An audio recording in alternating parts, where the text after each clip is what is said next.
தோல்விகளுக்குள்ள விசுவாசிக்கணும், குறைவுகளுக்குள்ள விசுவாசிக்கணும். உங்கள் பிரச்சனைகளையோ உங்கள் போராட்டங்களையோ உங்கள் கஷ்டங்களையோ உங்கள் குடும்ப வாழ்க்கையை நினச்சி நீங்கள் இனிமேல் கலங்கக்கூடாது. ஏன் தெரியுமா?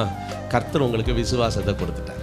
இப்போ எங்கள் வீட்டு சாவியை கொடுத்து இங்கே இருந்து நான் ஆஷாவை அனுப்பிடுறேன், என் வீட்டுக்கு போமான்னு. எங்கள் வீட்டுக்கு போகும்போது நீ கவலையோடு போவியா?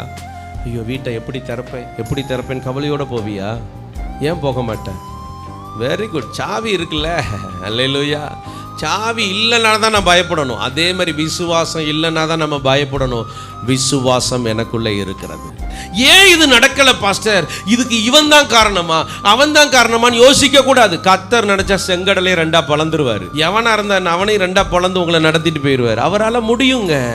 நீங்க எல்லாம் எங்க தப்பு பண்றீங்க தெரியுமா?